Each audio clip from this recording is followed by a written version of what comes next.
பார்வதி அழைக்கின்றாள். பார்வதி அம்மையான பார்வதியை அழைக்கிறார். ஏ பார்வதி, அம்மா பார்வதி, நீ சொன்னார் போல் அட்டகாளியர்கள் 8 பேரையும் நான் அழைத்து கொண்டு வந்து விட்டேன் அம்மா. அழைத்து கொண்டு வந்து விட்டேன் அம்மா. அந்த வார்த்தை காதில் கேட்டதா மறு நிமிஷம் ஆமம்மா, என் தாயான பார்வதியால் எப்படி தெரியுமா வருகிறாள்? என் தாயான பார்வதா தேவி எப்படி அம்மா வருகிறாள்? அன்னம் போல நடந்து ஆசார கைகள் வீசி, அன்னம் போல நடந்து ஆசாரமா கைகள் வீசி, செல்லம் போல நடந்து சிங்காரமா கைகள் வீசி, செல்லம் போல நடந்து சிங்காரமாய் நடந்து ஓட்ட நல்ல பெருநடையோ, ஓட்ட நல்ல பெருநடையோ, ஓடி வாரா வடக்கு கோட்டை ஓட்ட நல்ல பெருநடையோ, ஓட்ட நல்ல பெருநடையோ, ஓடி வாரா வடக்கு கோட்டை.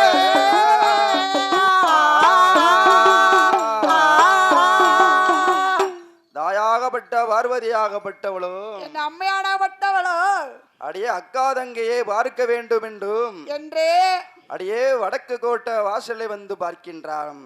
அம்மையான பார்வதி பார்க்கிறாள். அழகுனா அழகு, அப்பேற்பட்ட அழகு.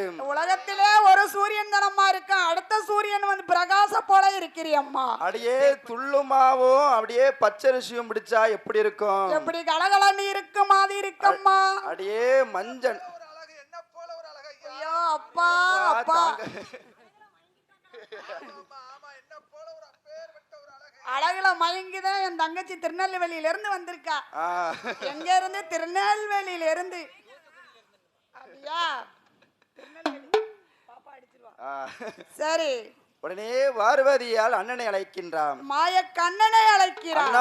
அண்ணா 8 பேரும் என்ன அழகா இருக்கா பாத்தியா? அழகோ அழகு, இப்படி அழகு நான் எங்கேயுமே பார்க்கலையா அண்ணா. ஏன்னா நாளை ஒரு காலத்திலே வளர்ந்து பக்குவதி பெண்ணானாம், 10 கோடி பெண்ணானால் பகவானோ என்னை மறந்து விட்டு 8 பேரையும் திருமணம் செய்து முடித்து வருவாராம். அப்படி அழகோடு இருக்கிறார்களே அண்ணா. இனி ஆதிவெள்ளி கைலைக்கு இடத்துக்கு ஆகாதம்மா, ஆகவே ஆகாதம்மா. சிவனார் கண்ணில் படாத இடத்திலே கொண்டு விட வேண்டும் என்றால் உடனேமென்றார். உடனே நாராயண சொன்னாரு. என்னம்மா சொன்னார்? ஏ தங்கை, ஏ அம்மா தங்கச்சி, உனக்கு வேற வேலையே இல்லையா? என்னம்மா வேலை உனக்கு?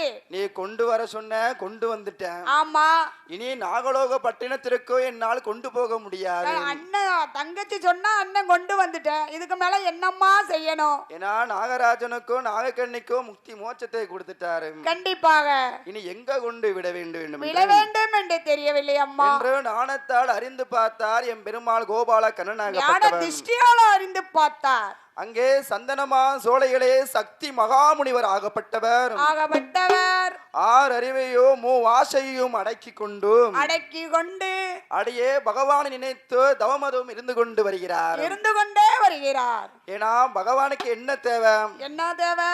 ஒருத்தனுக்கு படியளக்க வேண்டும் என்றால் கண்டிப்பாக 3 வேளை படியளக்கணும். இன்னைக்கு பகவான் உங்களுக்கு என்ன படியளந்தார் சொல்லுங்க பாப்போம். ஏன்னா சக்தி மகா முனிவரோ எல்லா ஆசையுமே ஊனின்றி உறக்கமின்றி தவம் இருக்கின்றார். 12 வருஷமா தவம் இருக்கிறாரு. ஆனா அவருக்கு படியளக்க வேண்டிய அவசியமே கிடையாது. அதனால் சக்தி மகாமுனிவர் பார்வையில் சிவனார் படமாட்டார். அட்டகாளியர்களை 8 பேரையும் கொண்டு சக்தி மகாமுனிவர் சந்தனமா சோலையிலே விட வேண்டும் என்றார். அப்படியே ஆகட்டும் என்று அங்க நாராயணன் கண்ணனாவே அட்டகாளியை தூக்கி கொண்டு ஆதிவெள்ளே தனகாடந்து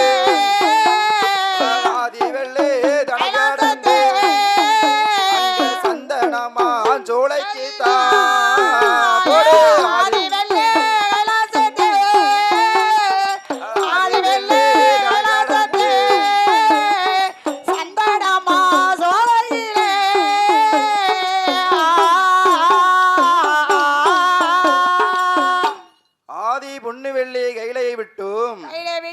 அட்டகாளியர்களை 8 பேரும் பறக்கு நல்ல படகின் மூலமாகவே சந்தனமா சோலைக்கு கொண்டு வருகிறார். ஏ முனிவரே, எங்க இருக்கீங்க? இங்க வாங்க வாங்க. சந்தனமா சோலையில யார் இருக்கா? சக்தி மகாமுனிவர் இருக்கின்றார். மகாமுனிவர் இருக்கிறார். சக்தி மகாமுனிவரோ கண் திறந்து பார்த்தோம் முக்காலம் சுற்றி முடிவணங்கி நமஸ்கரித்தார் நாராயணனை. நாராயணமுனை. ஐயா நாராயணா, ஐயா வச்சமாலே வந்ததொரு நோக்கம் என்னவோ? ஆமா, உங்களோட நோக்கம் என்ன? சக்தி மகாமுனிவரே, சரிதான். அட்டகாளியர்கள் 8 பேரையும் நீங்க தான் வளர்க்க வேண்டும். கண்டிப்பாக வளர்க்க வேண்டும். நாளைய நாள் இவளால் பல காரியங்கள் நடைபெற உள்ளது. நாளை ஒரு காலத்துல வளருவான். ஆமா, என்னை கொண்டு இங்க யார் விட்டா, எதுக்கு, ஏன் என்று 1008 கொஸ்டின் கேப்பா. அதாவது ஒரு குழந்தைய பெத்து வளர்க்கணும்னா இந்த குழந்தை நாளைக்கு எம்மா ஒரு பொருள் வாங்கி கொடுக்கலாம், என்னை ஏன் பெத்தீங்கன்னு கேட்பாங்க. கேப்பால? கேட்பாங்கல்ல. கண்டிப்பா அவளும் கேப்பா, காளியும் கேப்பா. அதாவது பிள்ளை கேட்டா அட்டகாளி 8 பேரும் சக்தி கேட்பார்கள்.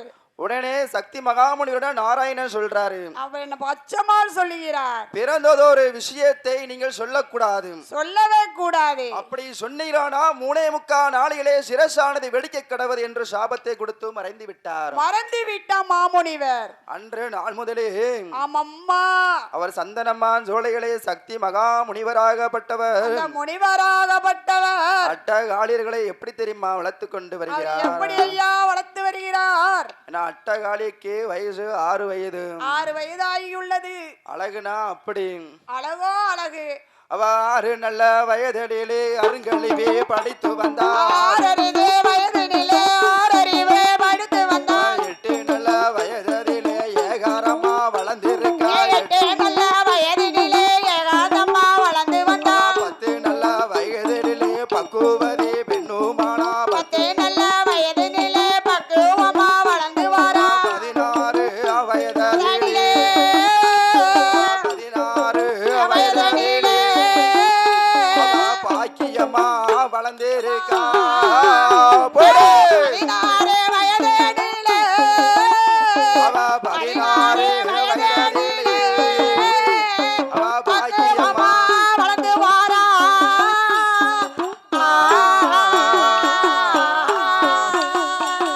16 வயதிலே 16 வயதிலே பூத்திருக்கா நிறைந்திருக்கா புஷ்பவதே வெண்ணுமானால் அட்டகாளியர்கள் 8 பேரும். அட்டகாளிகள் 8 பேரும் அப்படியே பூத்தி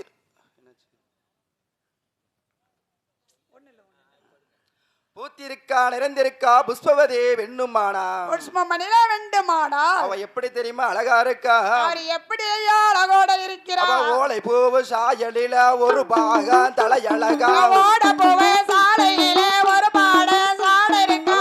வேப்பம்பூ சாயலில மேல் புருவ 2 அழகா. வேப்பம்பூ சாலையிலே வேப்பம்பூ சாய் இருக்கா. விழிமொழியா கண்கள் 2 கெண்ட மீன் சாயலிலே விழிப்புறவா சாயலிலே விழிப்புறவா தான் இருக்கா. கோவப்பல நிறத்த மூடு கோவப்பல நிறத்த மூடு கும்பனையால் உதடழகா. கோவப்பல நிறத்தோடு கோவப்பல நிறத்தோடு கொம்பளையா தான் இருக்கா.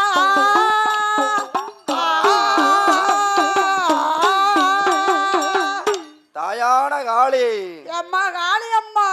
அடியே ஓலப்பூ சாயலே ஒரு பாக தலைமொழியாம். எம்மா அட்டகாளி 8 பேரா? என்ன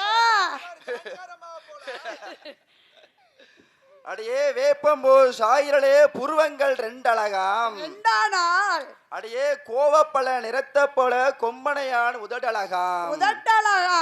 கட்டி நல்ல கரும்பு போல கனகமணியின் கைகள் 2. எம்மா கைகள் 2. அவளுக்கு புருவம் 2 கருப்பொழிய பின்னே ஒரு கருப்பமில்லை. ஒரு கருப்பமில்லை அம்மா. அழகுனா அழகு அப்பேற்பட்ட அழகு. அழகோ அழகு அப்படி ஒரு அழகையா. அப்பேற்பட்ட அழகுடைய அட்டகாளியர்கள் 8 பேரும். அட்டகாளி 8 பேர் சக்தியர்களும். அடியே ஒருத்தி கைய ஒருத்தி பிடிக்காம். ஆமா அக்கா, ஏ தங்கச்சி, நம்ம பிறந்ததொரு விஷயத்தை தெரிய வேண்டும். கண்டிப்பாக தெரிய வேண்டும். எதற்கு நாம் சந்தனமா சோலையிலே இருக்கோம் இருக்குன்னு தெரியணும்ல. ஏன்னா தெரிய வேண்டுமா, ஒரு இடத்துல இருக்க வேண்டும்னா ஏன் இருக்கோம், எதுக்கு இருக்கணும்னு தெரியணும். அதாவது இந்த கடப்பாங்குளம் ஊருக்கு வந்திருக்கோம்னா ஏன் வந்திருக்கோம், நம்ம வில்பாட்டு படிக்க வந்திருக்கோம் தெரியணும்ல. கண்டிப்பா கண்டிப்பா அதற்காக நம்ம வரணுங்கிறக்காக தெரியணுக்காக தெரியணும். ஆம். சரிதானா? சரிதான். அட்டகாலியர்கள் 8 பேரும் ஆமா. அடியே 1 கோடி பேசுகின்றாள். 1 கோடி ரகசியம் பேசுகிறார். உடனே சக்தி மகாமுனிவர் வரட்டும். வரட்டும் வரட்டும். எப்ப பார்த்தாலும் கண்ணை மூடி தியானம் அது செய்து கொண்டிருக்கின்றார்கள். ஒரே தியானம் தான் பண்ணிடுறாரு மாமுனிவர். இன்னைக்கு எப்படியாவது கண் திறந்து வரதான செய்வாரு. கண்டிப்பா வரதான செய்யணும். இன்னைக்கு 8 பேரும் ஒரு பிடி பிடித்து விட வேண்டும் என்று சொல்ல பிடிக்கணும் அல்லவா என்றோ சந்தனமா முனிவர் வர வர ஏ முனிவரே, என்ன என்னை பிறவி செய்த காரணத்தை சொல்லுவீர்களா மாட்டீர்களா? கண்டிப்பாக சொல்ல வேண்டும். உடனே சக்தி மகன் என்னால் சொல்ல முடியாது தாயே. சொல்லவே முடியாதம்மா. உங்க அண்ணன் நாராயணன் தான் வழக்க சொல்லி என்னிடம் கொடுத்து கொண்டு போனான். அண்ணன் மாயக்கண்ணன் கொண்டு கொடுத்தார் அல்லவா? அப்படி நீ பிறவி செய்த விஷயம் தெரிய வேண்டும் என்றால் பகவான் நினைத்து வேள்வித்தியை வளர்த்து கொண்டு வந்தால் பகவானோ வேள்வித்தியை தாங்காமல் அக்கினி பிரவேசம் செய்ய வருவார். கண்டிப்பாக அல்லவா? என்னை பிறவி செய்த விஷயத்தை நீங்க தெரிஞ்சு கொள்ளலாம். கண்டிப்பாக தெரிஞ்சு கொள்ள வேண்டும் என்று அட்டகாலியர்கள் 8 பேரும் ஒன்று சேர்ந்து அங்க 60 அடி அகலமுள்ள நல்ல குளிய ஆலங்குச்சி அரசங்குச்சி பொங்கங்குச்சி புளியங்குச்சி நாட்டி என்ன கோங்கி என்ன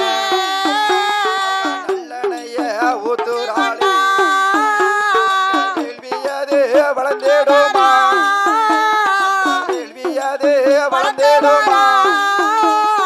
காளியோட வேள்வியது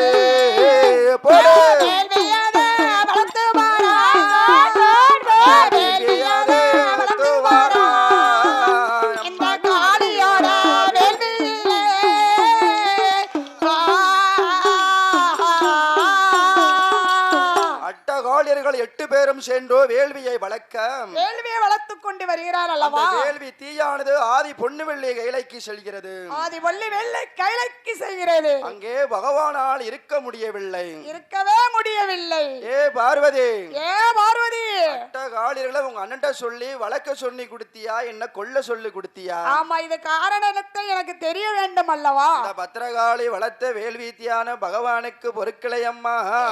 பொறுக்கலையா சுவாமி? இந்த காளியம்மா வளர்த்த வேள்வி தீயானது இந்த கடவுளுக்கு பொறுக்கலையம்மா. இந்த கடவுளுக்கே பொறுக்கலையே ஐயா.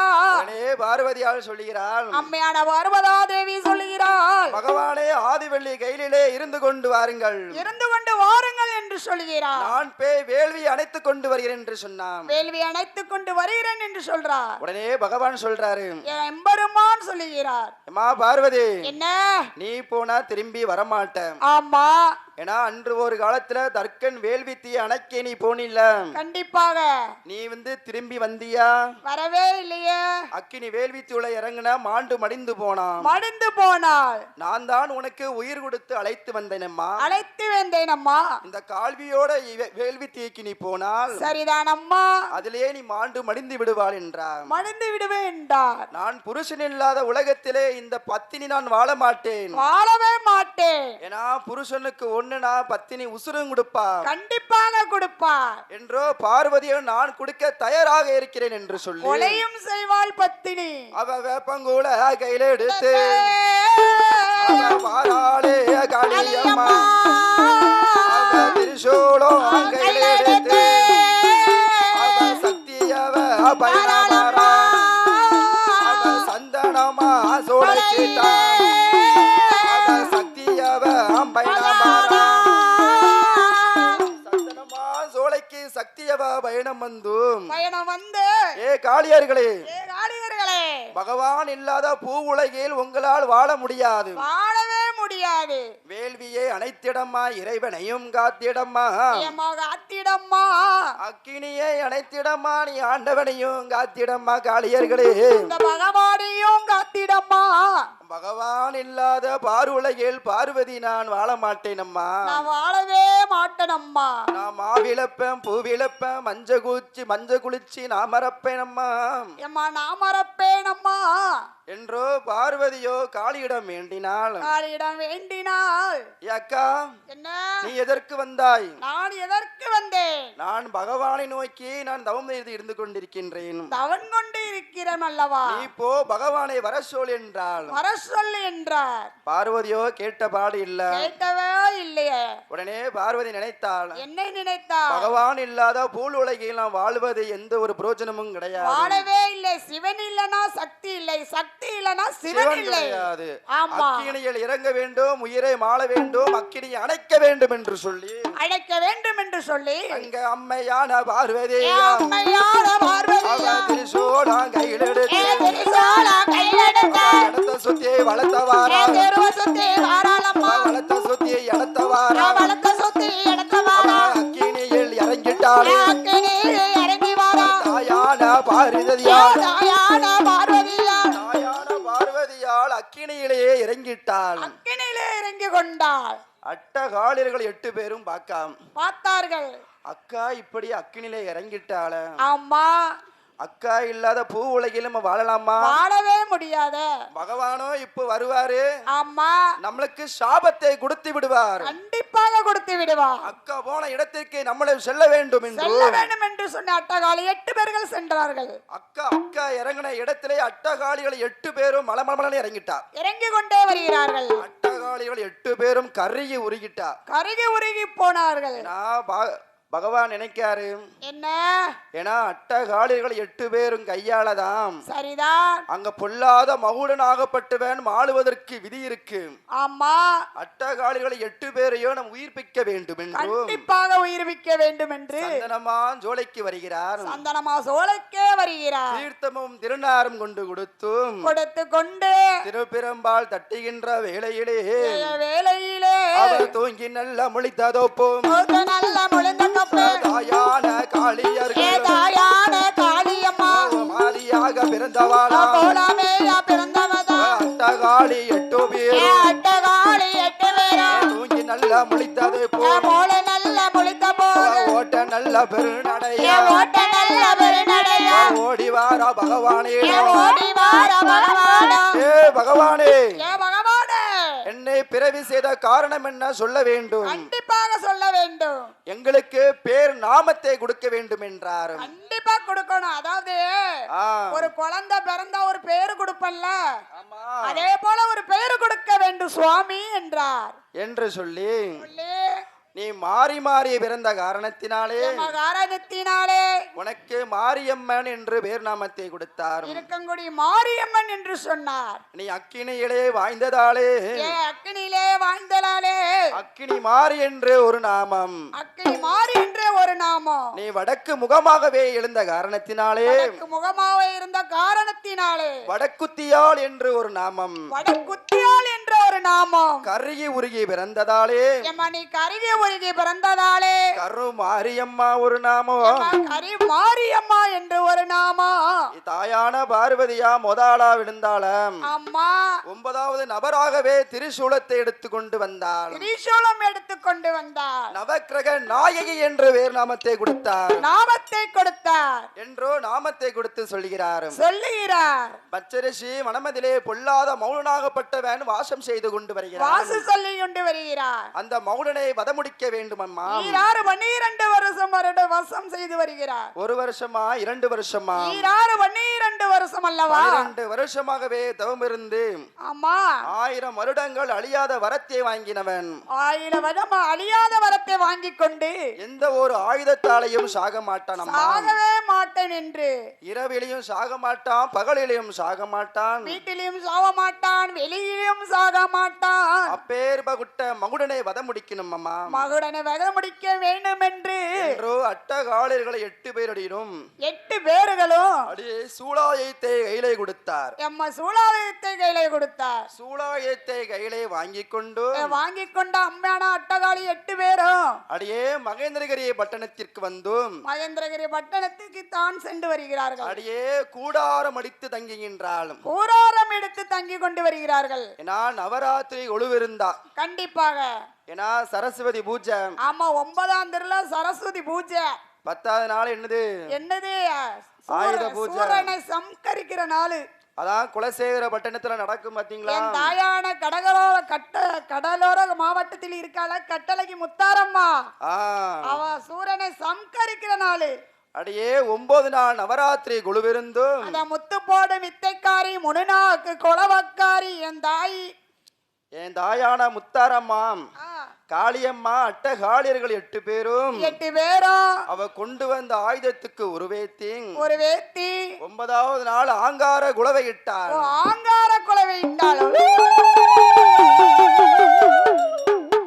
ஆங்கார குலவை இட்ட உடனே ஆங்கார குலவை இப்படித்தான் இட்டாங்களா? ஆமா, இது குலவை சவுண்ட் இல்லையே. ஏன்னா 8 பேர்ல இருக்கிறதே 8 பேர் கூட இல்லையே. 1 கிலோமீட்டருக்கு கழுகு மலைக்கு கூட கேட்காது போல. அப்படியா? தோசை சாப்பிடலையோ? மௌனனாகப்பட்டவன் கண் திறந்து பார்த்தாரும். சரிதான் ஐயா. ஏ மந்திரி என்ன கோட்டைக்கு வெளியே சின்ன பிள்ளைங்க சவுண்டா கேக்கு? ஆமா, ஒரே குழந்தை சவுண்டா கேக்குதே. ஐயா, வேற ஒண்ணு இல்ல. ஒண்ணுமே இல்ல சுவாமி. உங்களை வத முடிக்க 8 சின்ன பிள்ளைங்க இருக்கு. 8 பிள்ளைங்களும் வந்திருக்கு சுவாமி. சின்ன பிள்ளைகளா வந்திருக்கு. ஆமா, சின்ன பிள்ளைகள் என்ன பண்ணோம், விளையாடும் அது. ஆமா. உடனே ஓடோடி வந்தா மௌடனும். சரிதான். அடையே தலவாசல் நின்னு பார்த்தான். என்று நின்னு பார்த்தா என் காளியம்மா இருக்காளே.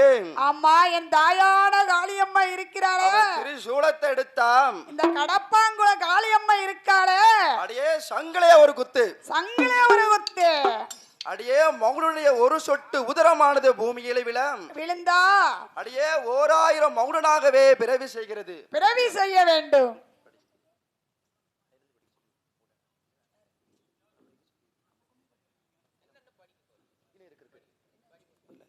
ஓர் 1000 மௌனனாகவே பிறவி செய்தார். 1000 மௌனனாகவே பிறவி செய்தார். 1000 மகனாவே பிறவி செய்தார். அடி பிறவி செய்த வேளையிலே தாயான பார்வதியுடைய அசரி வார்க்கானது ஒலிக்க எம்மா ஒலித்துக் கொண்டே இருக்க எம்மா காளியர்களே மௌனுடைய ஒரு சொட்டு உதிரமானது பூமியில் விழுந்தார். ஒரு சொட்டு உதிரம் பூமியில விழுந்தா 1000 உதிரம் உதிப்பேன் என்று சொன்னார். உடனே காளி என்னம்மா செய்தார்? அடியே துர்க்கையை பிறவி செய்கிறார். துர்க்கை அம்மையை பிறவி செய்தார். அடியே 108 அம்மன்மார்களாகவே மாறி 108 அம்மைமார்களாகவே மாற்றிக்கொண்டு அடியே ஓடோடி உதரத்தை குடிக்கின்றாள். உடனே காளியம்மா அப்படியே ஆங்கார சொரூபத்தோடு அட்டகாளியர்கள் 8 பேரும் அந்த அட்டகாளி 8 பேர் வீரப்பல்லு விருஷடயமா இருக்கிறார்கள். அடியே மௌனுடைய தலையை அறுத்து கொண்டு விட்டாள். ஆனா மௌனுடைய தலை அறுத்தே பூமியிலே போட்டால் அறுத்த தலை பொருந்த வைக்கும் மகிமை அவனுக்கு உண்டு. கண்டிப்பாக உண்டு. என் தாயான காளியம்மா என்ன தெரியுமா செய்தா? என்ன செய்தாள் ஐயா? அடியே தலைய அறுக்க மாலையா போட்டுட்டா. மாலையாக போட்டா, மண்டவோட மாலையாக போட்டா. மடபுரத்து காளியம்மா அடியே சுடுகாட்டு காளியாகவே இருக்கின்றார். ஆமாம், அந்த கடப்பங்குள காளியம்மா அப்படி மாலையாக போட்டு விட்டா. அடியே இருந்து கொண்டு உடனே மகுடனைய மதமுடித்துக் கொண்டு தாயான காளியம்மா ஆதி வெள்ளி கைலைக்கு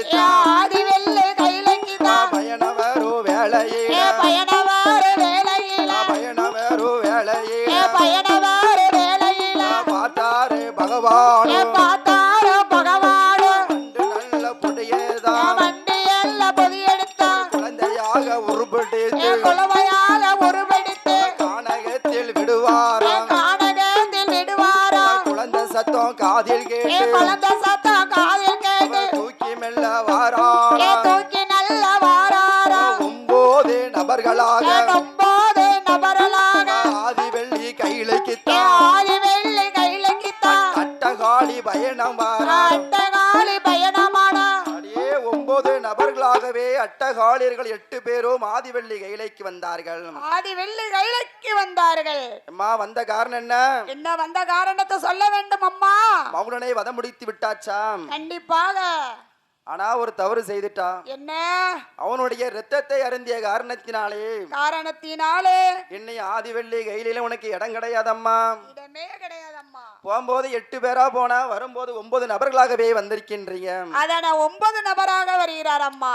அதனால இன்னைக்கு கையில உங்களுக்கு இடம் கிடையாது என்று சொல்லி கையில இடமே கிடையாது என்று சொன்னார். என்ன பூலோகம் போக வேண்டும், பூலோகம் போக வேண்டும் என்றார். ஏன்னா மூவேல் 27 முத்து வரத்தையும் கொடுத்தார். முத்து வரத்தே கொடுத்தார். என்ன முத்து வரோ? பச்சை முத்து வரத்தை கொடுத்தார். பச்சை முத்து வரத்தை கொடுத்தார். ஏன்னா அப்ப எடுத்த உடனே அட்டகாளிகள் 8 பேருக்கும் சரிதான் அம்மா. அப்படியே பச்சை முத்தை மட்டும் தான் கொடுத்தா. பச்சை முட்டை மட்டும் தான் கொடுத்தாரு. வரத்தை எதுவும் கொடுக்கல. வரத்தை கொடுத்தா விடுவாங்களா? அடியே முத்து வரத்தை எடுத்துக்கொண்டு போகின்ற வேளையிலே சரிதான் அம்மா.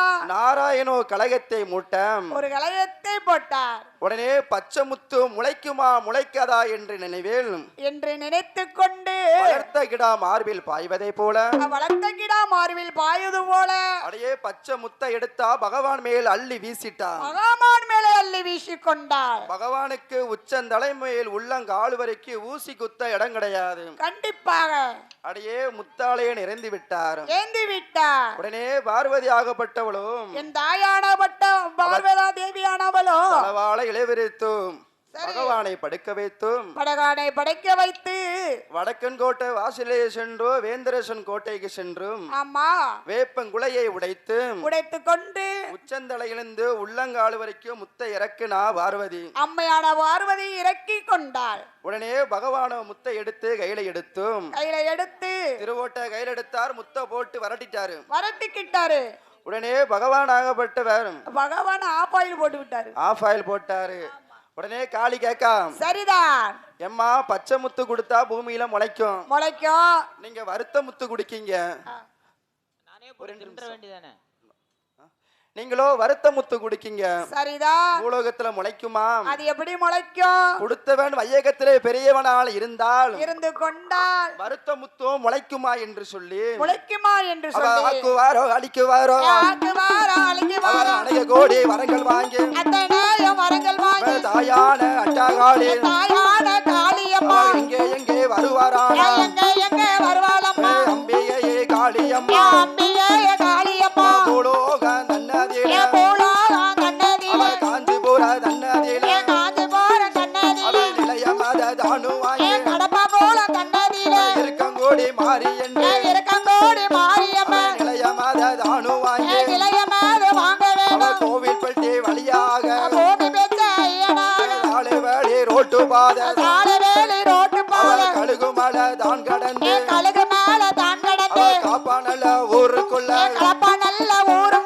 தாயான காளியம்மா 21 தேவதையோடு அம்பிகையை காளியம்மா தாயானவற்ற காளியம்மாகப்பட்டவள் காப்பாங்குளம் மக்களுக்கு